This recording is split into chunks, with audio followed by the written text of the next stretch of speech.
Bible बाढ़ पाठ 110 परमेश्वर की अप्रकट योजना। नमस्कार, आपका दिन शुभ हो। यह है बाइबल बाढ़ वह कथावाचक होता है जो किसी मौखिक परंपरा से जुड़े पारंपरिक ग्रंथों का पाठ करता है। मैं यहाँ बाइबल के साहित्य में परमेश्वर और मनुष्य के विषय में कही गई बातों को प्रस्तुत और स्पष्ट करने के लिए हूँ। आज हम बाइबल के एक ऐसे विषय पर विचार करेंगे जिसे रहस्य कहा गया है, परमेश्वर की वह अनादि और अनंत योजना जिसे उसने पूरी तरह मनुष्य पर प्रकट नहीं किया है। बाइबल हमें बताती है कि ऐसी एक अनंत योजना अवश्य है, परंतु उसके बारे में बहुत कम विवरण दिया गया है। इस पॉडकास्ट में हम इस रहस्यमय योजना के कुछ पहलुओं पर चर्चा करेंगे, लेकिन पहले यह स्थापित करते हैं कि ऐसी योजना वास्तव में अस्तित्व में है। पहला कुरिन्थियों 2:7। हम परमेश्वर के उस ज्ञान की चर्चा करते हैं जो रहस्य में छिपा हुआ था, जिसे परमेश्वर ने संसार की उत्पत्ति से पहले हमारी महिमा के लिए ठहराया था। दूसरा तीमुथियुस 1:9। उसी ने हमें बचाया और पवित्र बुलाहट के साथ बुलाया। यह हमारे कर्मों के कारण नहीं, बल्कि उसके अपने उद्देश्य और अनुग्रह के अनुसार है, जो संसार की उत्पत्ति से पहले मसीह यीशु में हमें दिया गया था। तीतुस 1:2। उस अनंत जीवन की आशा में जिसकी प्रतिज्ञा उस परमेश्वर ने, जो कभी झूठ नहीं बोलता, संसार की उत्पत्ति से पहले ही की थी। नीति वचन 8:22-23। ज्ञान का मानवीकरण। यहोवा ने अपनी सृष्टि के आरंभ में अपने प्राचीन कार्यों से पहले मुझे उत्पन्न किया। मैं आदि से अनादिकाल से पृथ्वी की रचना से पहले ही स्थापित की गई थी। मीका 5:2।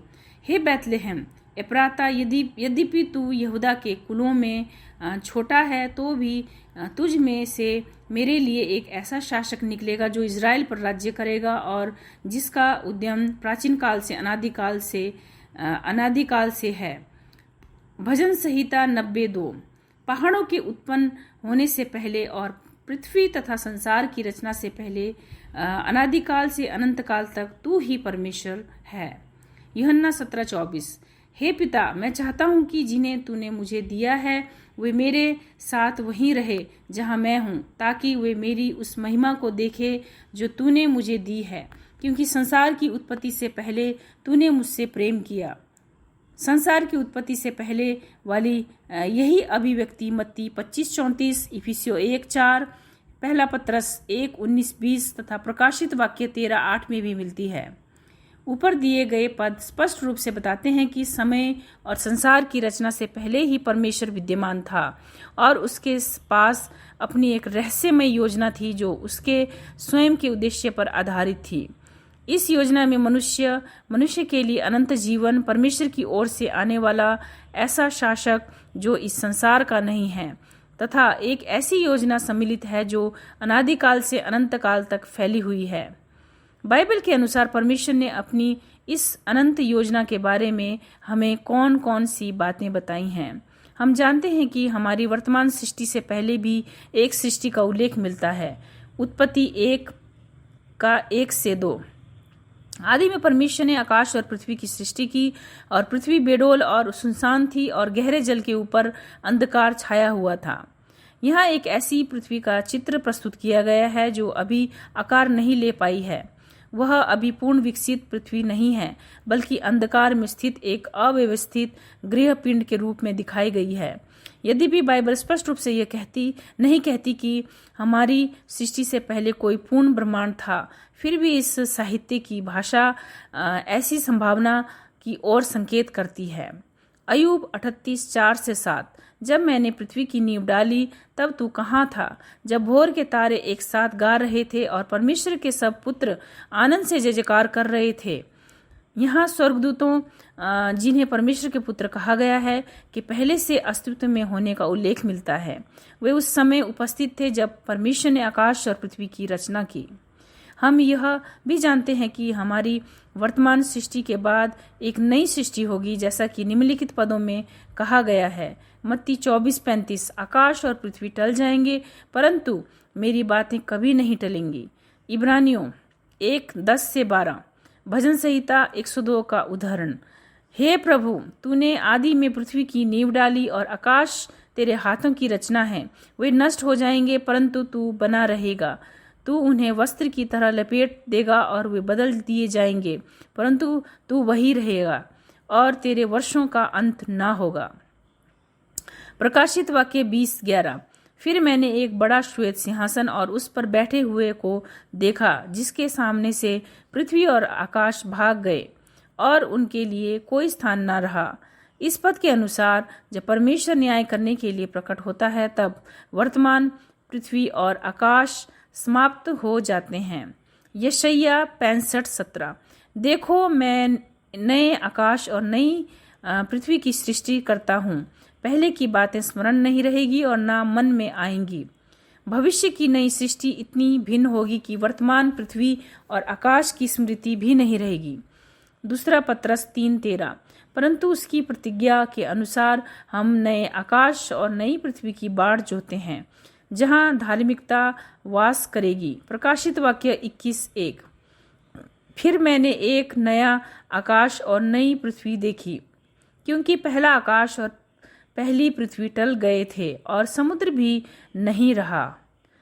सारांश। इस विषय को समझाने का प्रयास करते हुए हम क्या निष्कर्ष निकाल सकते हैं? ऐसा प्रतीत होता है कि हमारी वर्तमान सृष्टि से पहले भी एक सृष्टि थी। कुछ बाइबल व्याख्याकार कल्पना करते हैं कि वह एक अत्यंत सुंदर और महिमामय सृष्टि थी, जो उस समय नष्ट हो गई जब लूसीफर, जिसे शैतान भी कहा जाता है, परमेश्वर का विरोध किया और स्वयं परमेश्वर बनने का प्रयास किया। इस दृष्टिकोण के अनुसार हमारी वर्तमान सृष्टि उसी पहली नष्ट हुई सृष्टि के अवशेषों से बनाई गई, पुनः रची गई। यह पृथ्वी प्रारंभ से अत्यंत सुंदर और शांतिपूर्ण थी। यहाँ न मृत्यु थी, न पशुओं के बीच हिंसा। सभी पशु शाकाहारी थे, कोई मांसाहारी नहीं था। पौधों में कांटे या खरपतवार नहीं थे। दो मनुष्य एक वाटिका के रूप में पृथ्वी के स्वर्ग में रहते थे, परंतु जब उन्होंने परमेश्वर की आज्ञा का उल्लंघन किया, तब पृथ्वी पर भ्रष्टता आ गई। मृत्यु संसार में प्रवेश कर गई। मनुष्य एक दूसरे की हत्या करने लगे, पौधे एक दूसरे के लिए हानिकारक बनने लगे और पशु अन्य पशुओं का भोजन करने लगे। फिर भी परमेश्वर ने प्रतिज्ञा की कि वह अनंत काल से आने वाले एक व्यक्ति को भेजकर इस भ्रष्टता से उद्धार करेगा, जो लोगों को बचाएगा और पृथ्वी को उसके मूल आदर्श स्वरूप में पुनः स्थापित करेगा। जब वर्तमान पृथ्वी पर परमेश्वर की उद्धार योजना पूरी हो जाएगी, तब वह एक नया आकाश और नई पृथ्वी रचेगा। बाइबल के वर्णन के अनुसार इस नई सृष्टि में दो मुख्य भाग दिखाई देते हैं। एक नई पृथ्वी जिसमें समुद्र नहीं होगा और लगभग 1400 मील, लगभग 2250 किलोमीटर लंबा, चौड़ा और ऊंचा एक घनाकार पवित्र नगर। इसके अतिरिक्त वहाँ वर्तमान ब्रह्मांड जैसी वस्तुओं जैसे सूर्य, तारे या आकाश गंगाएं का उल्लेख नहीं मिलता। ये तीनों सृष्टियां परमेश्वर की उस कहीं अधिक विशाल योजना का केवल एक छोटा सा भाग प्रकट करती है, जो अभी भी अधिकांशतः एक रहस्य बनी हुई है। बाइबल हमें बताती है कि परमेश्वर का स्वभाव प्रेमपूर्ण, दयालु, करुणामय और सृष्टि करने वाले महान कलाकार का है। यही उसका स्वभाव इस बात का आश्वासन देता है कि उसकी अंतिम योजना का परिणाम इतना अद्भुत होगा कि वर्तमान मानव बुद्धि उसे पूरी तरह समझ या कल्पना भी नहीं कर सकती। निसंदेह इसके लिए यह विश्वास आवश्यक है कि परमेश्वर का स्वरूप वैसा ही है जैसा बाइबल में बताया गया है। परमेश्वर के स्वभाव का वर्णन करने वाले अनेक पदों में से एक यह है। निर्गमन 34:6-7।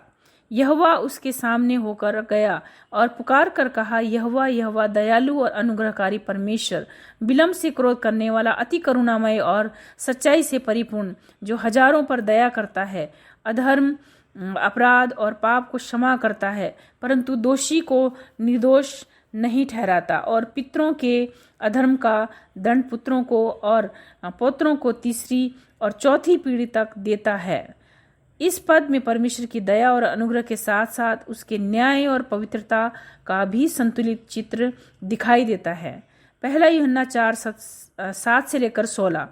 जो प्रेम नहीं करता वह परमेश्वर को नहीं जानता, क्योंकि परमेश्वर प्रेम है। परमेश्वर का प्रेम हम पर इस प्रकार प्रकट हुआ है कि उसने अपने इकलौते पुत्र को संसार में भेजा ताकि हम उसके द्वारा जीवन पाएं।